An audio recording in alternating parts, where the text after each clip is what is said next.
This is JC, the Fantasy Football Explorer, and today we're going to be talking about Superflex Strategy. So let's get into it. Well, this old guy is starting to get the hang of making videos.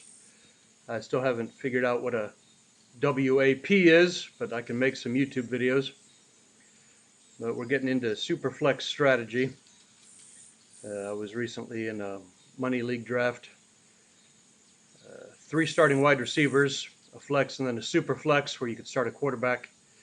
18 rounds, 12 teams. And I would definitely agree with the strategy of taking 2 quarterbacks in the first 4 rounds.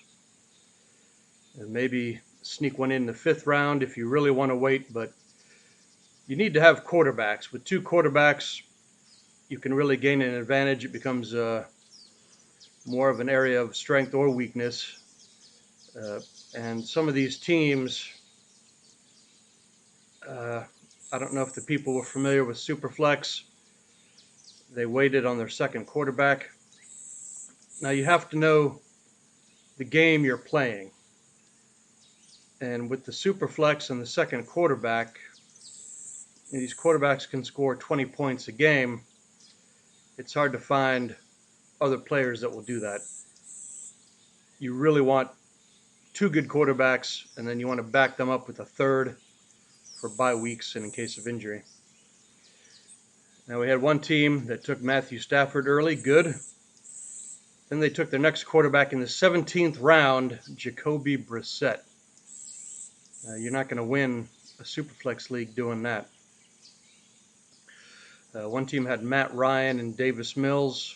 Davis Mills maybe is an up-and-comer. Matt Ryan's on the downslip of his career. I don't know if you can count on Matt Ryan to win you anything. Another team had Mac Jones and Ryan Tannehill. Again, these are bargain basement quarterbacks. You're trying to win with your running backs and wide receivers.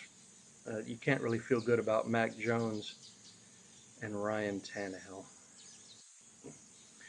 Were some other things I saw just for drafting in general. Now, ideally, you would like to be able to separate football and fantasy football. They're 2 different things. Someone took Aaron Rodgers in the first round as their quarterback.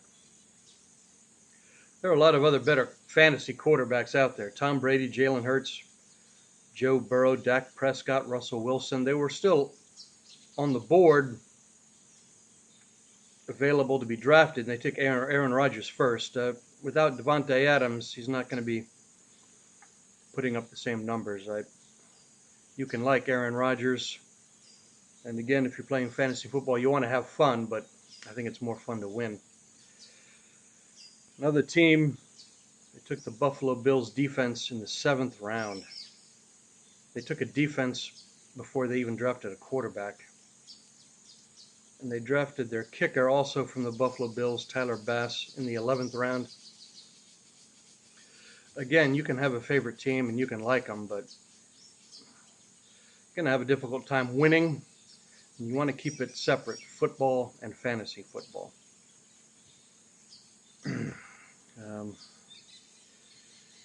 Know the game that you're playing. It'll help you. And for me, it's fun to play, but it's more fun to win. All right, just to sum up, in the Superflex, quarterbacks are just as important as running backs. And in this league, there were 3 starting wide receivers for each team. So really, it's evenly balanced. But quarterbacks, very important just because of the fall off.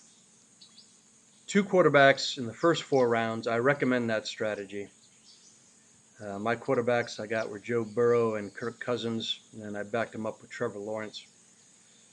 And I was able to get 1 running back and 1 wide receiver in the first 4 rounds. That was 2 quarterbacks, a running back, and a wide receiver.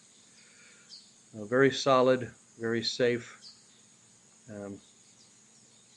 Know the game that you're playing. And that's all for today. Remember, it's a jungle out there, and YouTube, stay free.